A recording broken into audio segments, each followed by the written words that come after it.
ఓం నమ శివాయ. అందరికీ నమస్కారం. ఈరోజు మన ఛానల్లో ఈ 2025 సంవత్సరం నవంబర్ 5 బుధవారం రోజు వచ్చేటువంటి కార్తీక పౌర్ణమి సంపూర్ణ పూజా విధానం ఏమిటో, ఈరోజు వెలిగించే 365 ఒత్తులు ఎలా వెలిగించాలో, ఒత్తులు ఎన్ని వెలిగించాలో, అలాగే కార్తీక పౌర్ణమి రోజు ఉపవాసం ఎలా ఉండాలో, ఉపవాసం తప్పనిసరిగా ఉండాలా అనే విషయాల గురించి ఈరోజు మనం ఈ వీడియో ద్వారా పూర్తి వివరాలు తెలుసుకుందాం.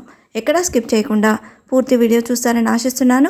అంతకంటే ముందుగా ఇంతవరకు నా ఛానల్ సబ్స్క్రైబ్ చేసుకుని వాళ్ళు ఉంటే సబ్స్క్రైబ్ బటన్ ప్రెస్ చేసి పక్కనే ఉన్న బెల్ ఐకాన్ ప్రెస్ చేసి ఆల్ అనే ఆప్షన్ ప్రెస్ చేశారంటే నేను పెట్టే ప్రతి వీడియో మీరు నోటిఫికేషన్ ద్వారా మొదటగా చూసేయవచ్చు. ముందుగా వీడియోలోకి వెళ్ళిపోదాం. కార్తీక పౌర్ణమి రోజు భక్తులు 365 ఒత్తులు వెలిగిస్తారు. ఎందుకంటే సంవత్సరం పొడవునా దేవునికి దీపారాధన చేయడం వీలు కాని వారు కార్తీక మాసంలో పౌర్ణమి రోజున 365 ఒత్తులు వెలిగించడం వల్ల సంవత్సరం అంతా కూడా దీపారాధన చేసిన దానితో సమానమని చెప్తుంటారు పెద్దలు. కార్తీక మాసంలో అతి పవిత్రమైన రోజుగా భావించే కార్తీక పౌర్ణమికి శివాలయాలకు వెళ్ళి పరమేశ్వరుని దర్శించుకుంటే సకల సంపదలు చేకూరుతాయని నమ్మకం. కార్తీక పౌర్ణమి రోజున ఉదయాన్నే 5 గంటలకు నిద్రలేచి పూజా మందిరాన్ని శుభ్రం చేసుకుని పసుపు కుంకుమలు పెట్టి తోరణాలు ముగ్గులతో అలంకరించుకోవాలి. ఈరోజు తప్పక ఉపవాసాన్ని ఆచరించాలి. పూజ తర్వాత భోజనం చేయొచ్చు. పూజ చేసేటప్పుడు తులసితో పాటు ఉసిరి చెట్టును కూడా పెట్టుకొని పూజ చేయడం మరింత పుణ్యఫలమని నమ్ముతారు. ఈ 365 లెక్క సరియేనా అంటే 365 అంటే ఒక్కో ఒత్తిని లెక్కలోకి తీసుకుంటారు. కానీ అలా కాదు, 2 ఒత్తులను కలిపి ఒక ఒత్తిగా మనం లెక్కలోకి తీసుకోవాలి. అలా మన ఇంట్లో ఎంతమంది ఉంటే అన్ని ఒత్తులను 2 ఒత్తుల్ని కలిపి ఒక ఒత్తిగా చేసిన ఒత్తులను 365 ఒత్తులను ఈరోజు వెలిగించాలి. ఈ 365 ఒత్తుల్ని శివాలయాల్లో వెలిగించుకుంటే చాలా మంచిదండి.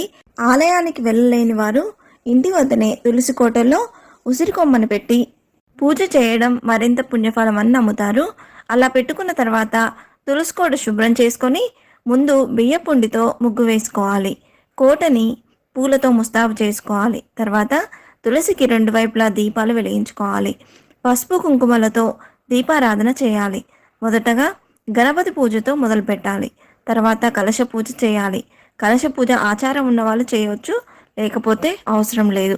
గణపతి అష్టోత్తరాలు చదువుతూ పూలు, ధూపం, దీపం సమర్పించుకోవాలి. తర్వాత మంగళహారతులు పాడుతూ హారతులు ఇవ్వాలి.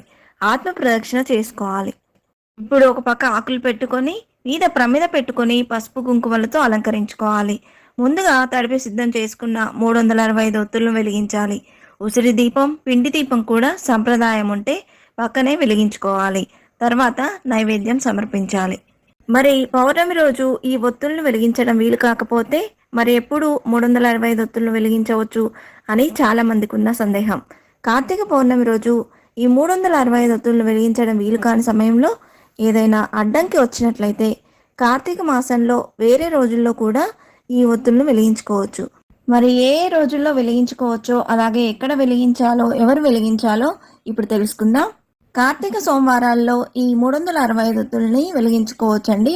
అలాగే ఏకాదశి, ద్వాదశి తిథుల్లో, మాస శివరాత్రి, అమావాస్య రోజు అనగా కార్తీక మాసం ఆఖరి రోజు కూడా ఈ 365 ఒత్తుల్ని వెలిగించుకోవచ్చు. రాగంటి వారి మాటల ప్రకారం 365 ఒత్తుల్ని ఇంటి యజమాని కాలిస్తే ఎంతో శ్రేష్టం.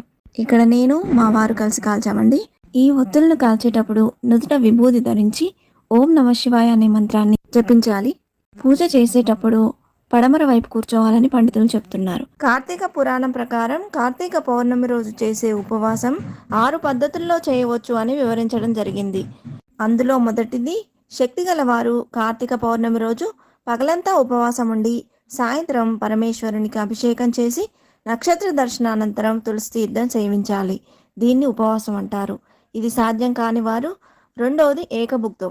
స్నాన దాన జపాదులను యథావిధిగా చేసుకొని మధ్యాహ్నం భోజనం చేసి రాత్రి భోజనానికి బదులు తులసి తీర్థం మాత్రమే తీసుకోవాలి. దీన్నే ఏకభుక్తం అంటారు. ఇది కూడా కుదరని వారు మూడవది నక్తం, అంటే పగలంతా ఉపవాసం ఉండి రాత్రి నక్షత్ర దర్శనం తర్వాత భోజనం చేయాలి.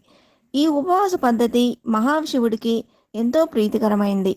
ఇది కూడా సాధ్యం కాని వారు నాలుగవది అయ్యాచిత మహా, అంటే భోజనానికి తమ ప్రయత్నించకుండా ఎవరైనా సరే వారికి వారే పిలిచి భోజనం పెడితే భోజనం చేయడం. అది కూడా సాధ్యం కాకపోతే ఐదవది స్నానం. ఈరోజు స్నానం ఆచరించి శివపంచాక్షరి మంత్రం జపించడం దీన్ని స్నానం అంటారు. ఇది కూడా ఉపవాసంలో భాగమే. మాకు జపించడం చేత కాదు, తెలియదు అన్నవారు చివరిది 6వది తిలదానం. అంటే ఈరోజు నువ్వులను దానం చేసినా సరిపోతుంది. దీనిని తిలదానం అంటాం. ఈ ఆరిట్లో ఏదో ఒకటి ఖచ్చితంగా ఆచరించాలి.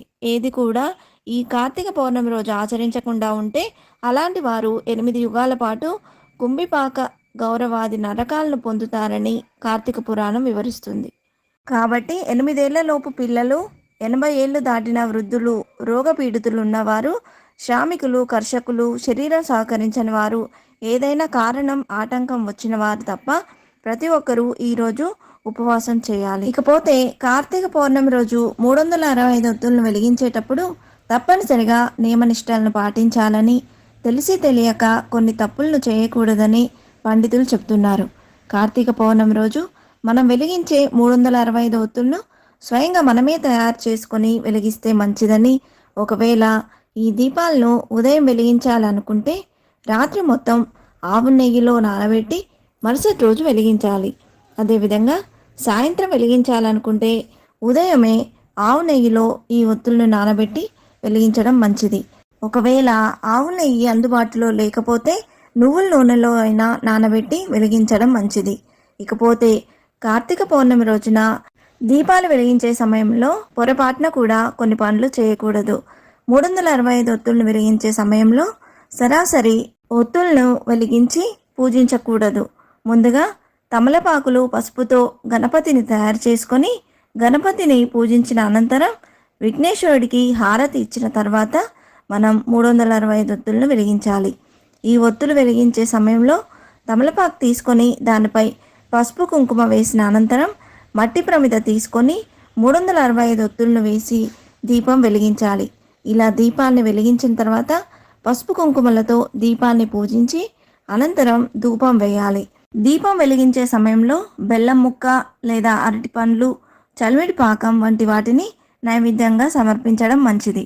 నేడు సముద్ర స్నానం, శివారాధన, అభిషేకం, ఉసిరిక దీపారాధన విశేషమైన ఫలితాలిస్తాయి. కార్తీక పౌర్ణమి రోజు చేసే ఇలా దీపారాధన వల్ల ఇహలోకంలో సుఖ సౌఖ్యాలు, పరలోకంలో ముక్తి లభిస్తుందని ఆధ్యాత్మిక పండితులు అంటున్నారు. ఈ పవిత్రమైన రోజున పరమేశ్వరుణ్ణి, లక్ష్మీదేవిని విష్ణువుతో పాటు పూజించాలి. విష్ణువుకు నైవేద్యాలు సమర్పించి తులసిని కూడా నైవేద్యంగా సమర్పించాలి. కార్తీక పౌర్ణమి రోజున దీపదానం, పండ్లు, నల్ల ఉప్పు, బియ్యం తదితర వాటిని పేదలకు దానం ఇస్తే ఎంతో మంచిదండి. ఆకలితో ఉన్నవారికి ఆహారం అందిస్తే కూడా ఎంతో పుణ్యం లభిస్తుంది. ఇంతే ఫ్రెండ్స్, ఈ వీడియో మీకు నచ్చిందని ఆశిస్తున్నాను. ఇలాంటి ఇంట్రెస్టింగ్ వీడియోస్ కోసం please subscribe my channel and press the bell icon. అలాగే లైక్ చేయండి, షేర్ చేయండి. మీకు ఏమైనా సందేహం ఉంటే నా కమెంట్ బాక్స్లో పోస్ట్ చేయండి. మరొక మంచి వీడియోతో మీ ముందుకు వస్తాను. అంతవరకు సెలవు. సర్వేజన సుఖినో భవంతు. స్వస్తి.